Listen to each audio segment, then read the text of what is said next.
This is Talk of the Town, a weekly program featuring community events happening in and around Northeast Michigan, with your host, Nancy Smitham, and get the latest from Alpena Community College with Don McMaster.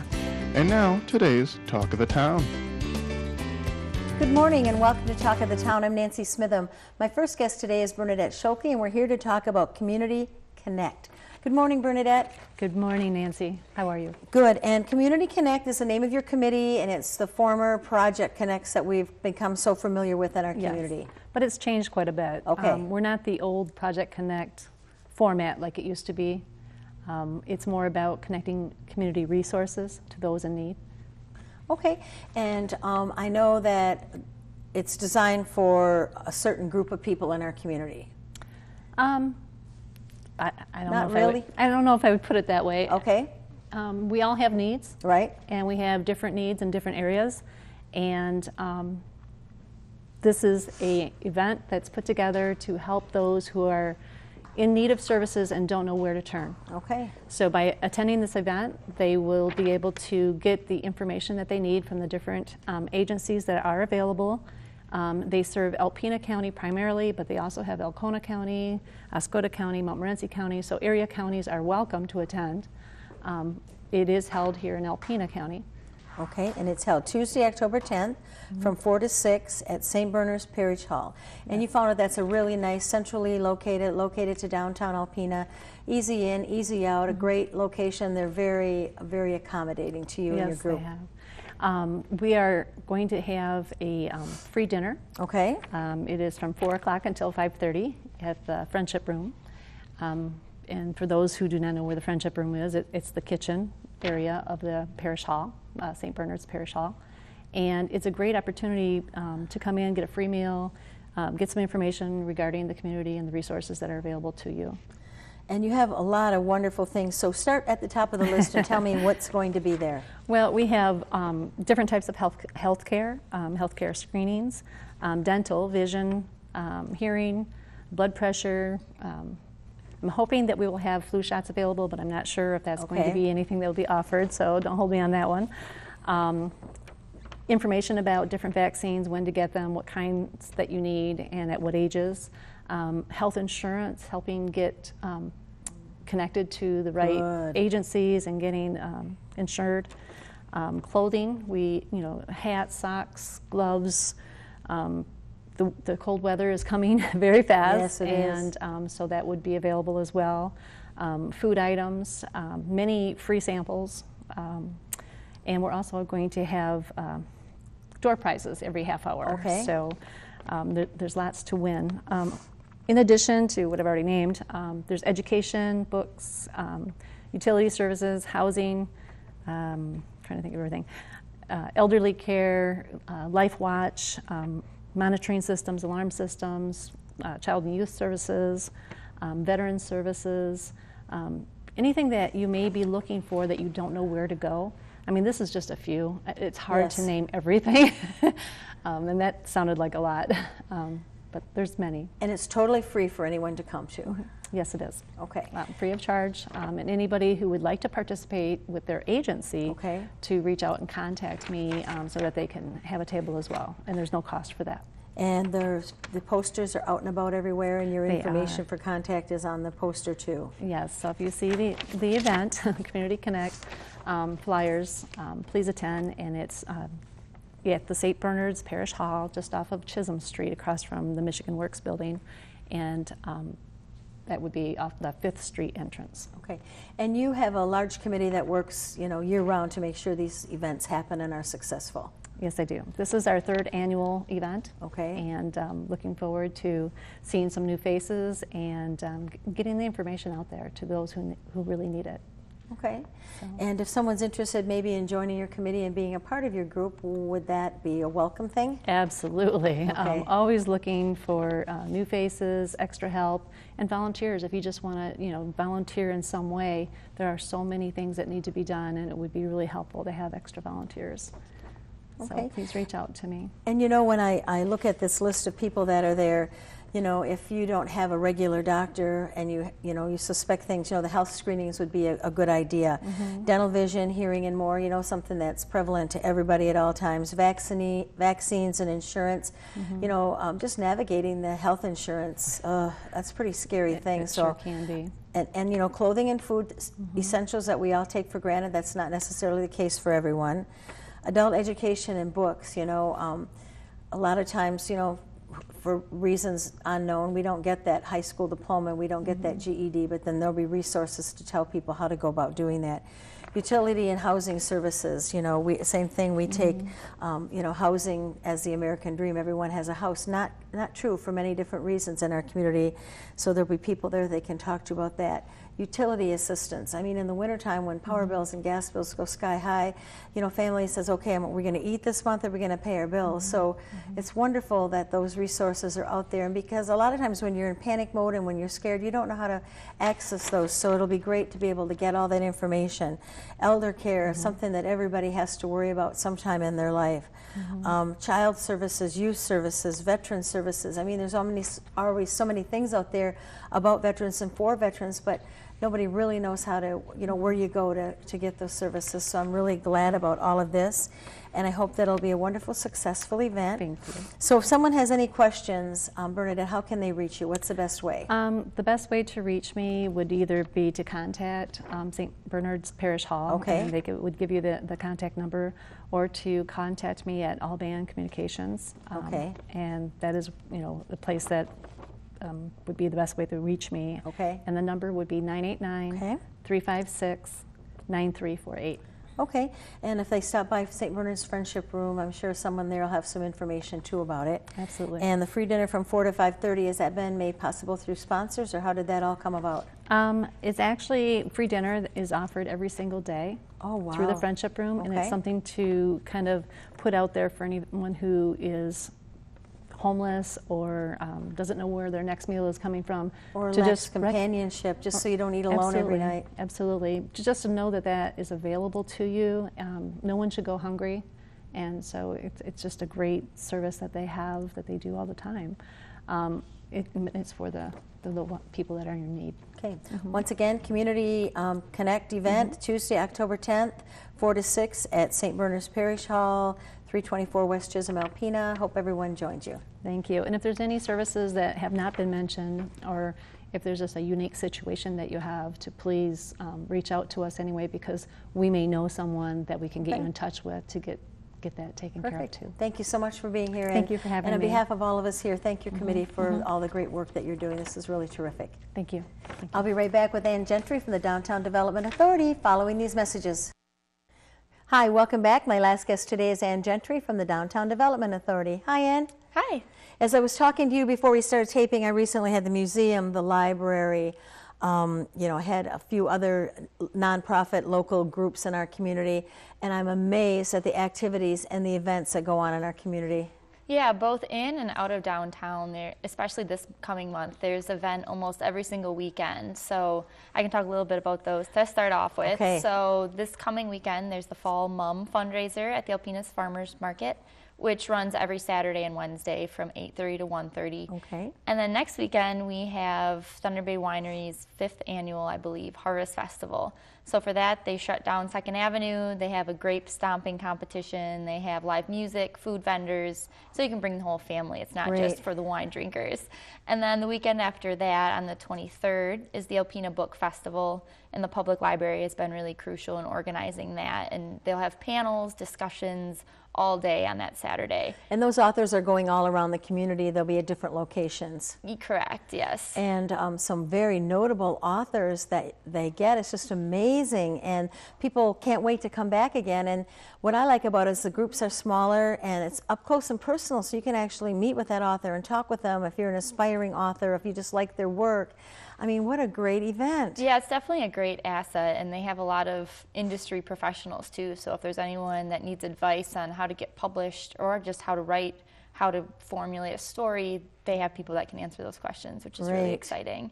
And then finally, to close the month on the 30th of September, Fresh Palate is doing the first ever downtown beer festival. So I'm particularly excited for that one as well. There'll be food vendors, live entertainment, lots of beers to sample. Wine all day, tastings. wine tasting. So it's going to be a great month this coming month. It is, and you know, all of these events are designed for, and they work to bring people into the downtown area, to let people see our wonderful downtown area, our eclectic shops, our mom and pop businesses that work hard and keep that, you know, that American downtown feel going and alive. And we have some great businesses, and I know you get great participation from local businesses. Yeah, absolutely. In our downtown, I mean, if you've walked through there this summer, we had the Holiday Inn Express open, which is a huge asset. So almost every business owner I've talked to has said that this summer has been one of their biggest years. So you'll see businesses expanding and new businesses coming open, which is really exciting. Now, if someone's not a member of the Downtown Development Authority, what are the parameters? What do you have to do? How far out do you go? So our boundaries are actually a little bit bigger than what I thought before I started this position. We go all the way north to about St. Anne's School in St. Mary's Parish. We go as far south as Lasting Expressions on Washington. Okay. We go as far east as the Marina, and we go as far west as St. Bernard's and Latitudes. Oh, wow. And we also incorporate the Marine Sanctuary. So our boundaries are quite big. When we started in 1980, we were a little bit smaller, but then as more businesses came, we expanded to our boundaries that they are today. And you know, the events that you do are all encompassing. They can, other businesses are normally welcome to attend or participate and, you know, have fun or join you for your events.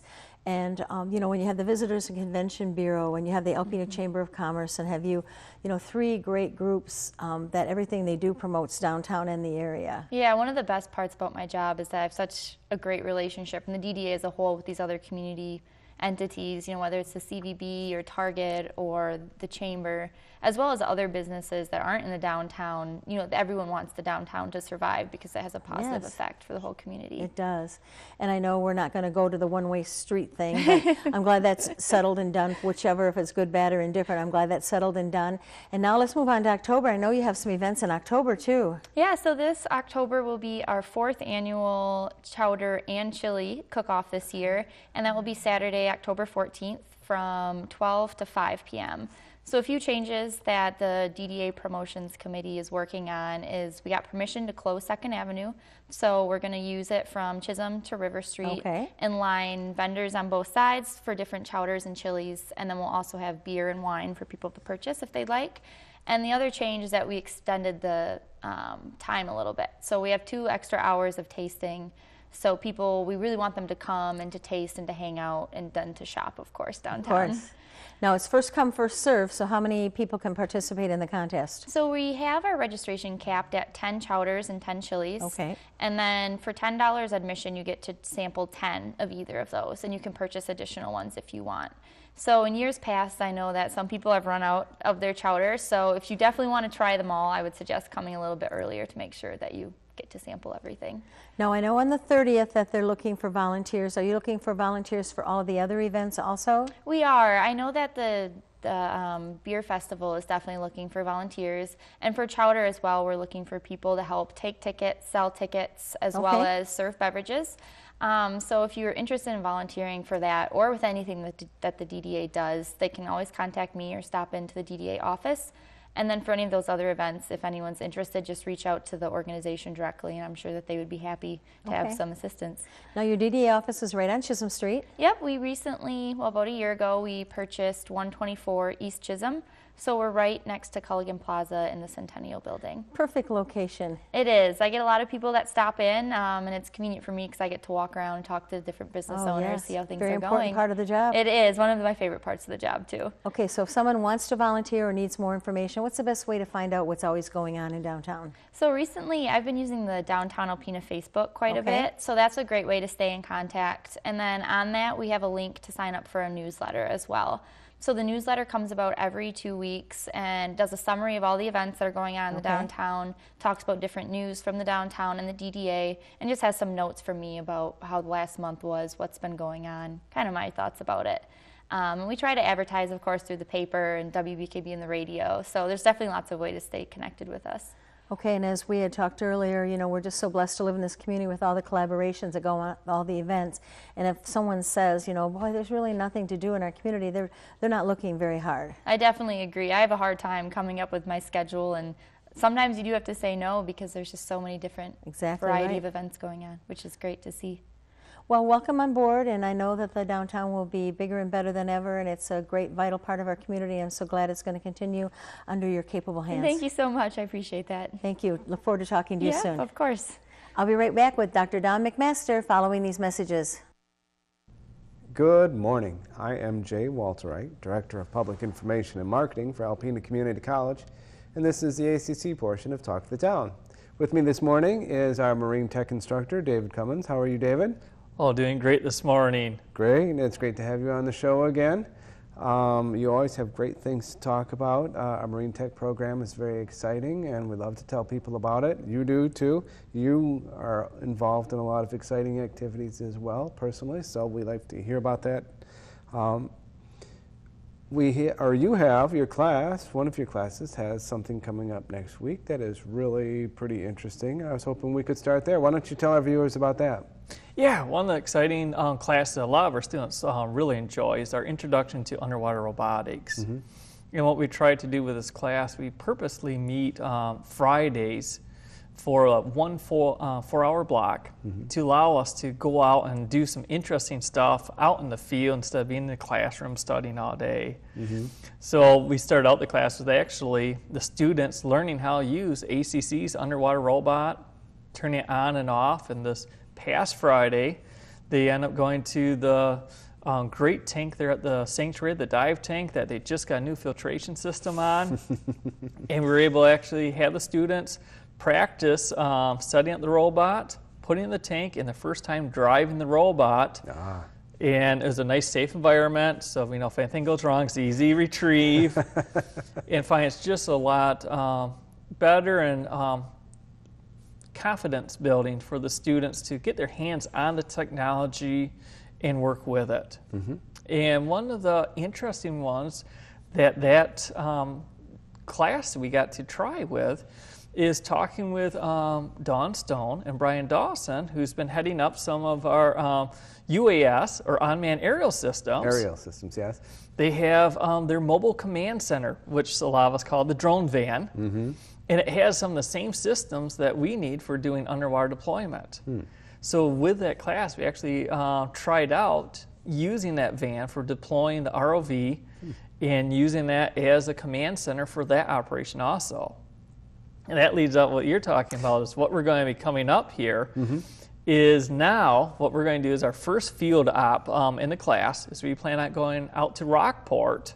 It looks like Mother Nature is going to bless us with good weather. It is good weather. And not cloudy water. We don't really care about doing underwater work if it's raining or not, but if the water's murky, it really hampers us. Mm-hmm. So we're supposed to have good weather, and we're going to take on the mobile command center out there, and we're going to have the students actually put the underwater robot by the old pier out there, and there's lots of debris and stuff to look at for students to get used to driving it. Mm-hmm. And we'll be casting that into the televisions and mobile command center.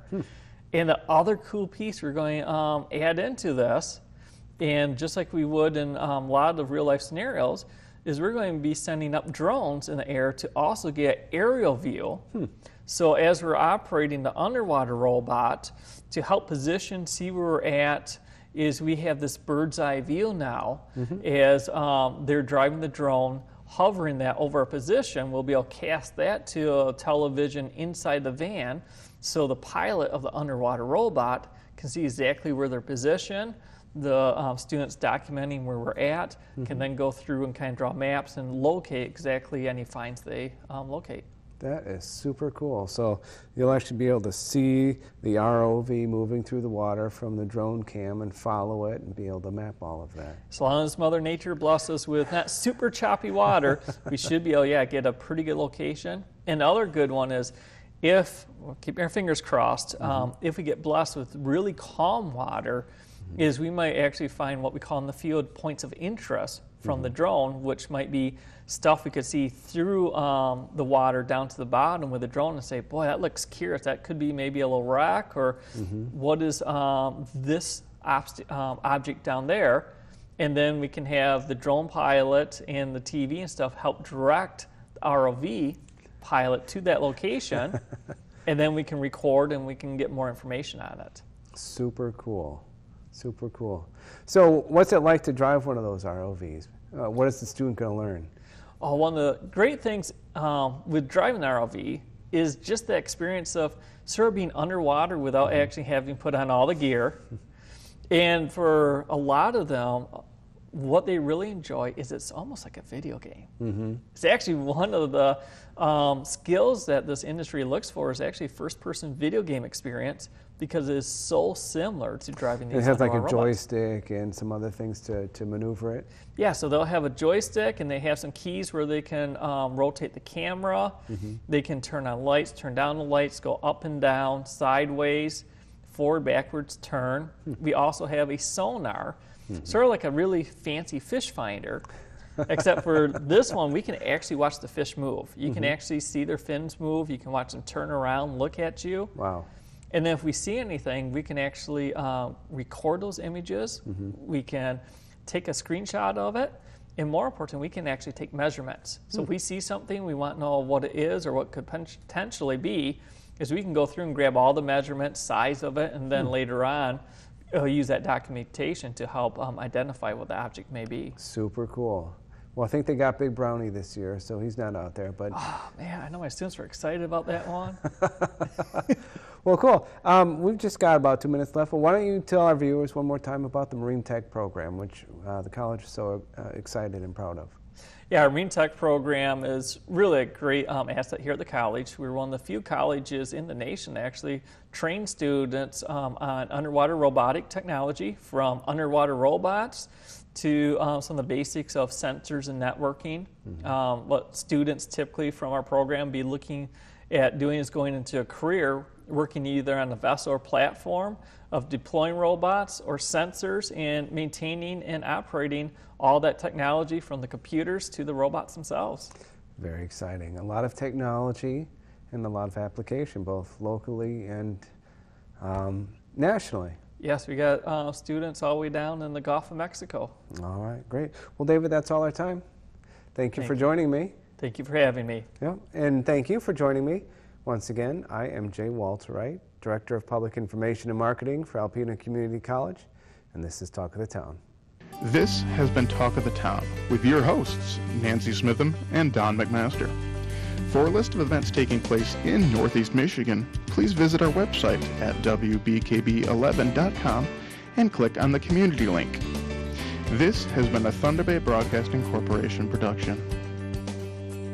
The Talk of the Town furniture and set design are provided by Young Appliance Art Van Furniture on US 23 South in Alpena.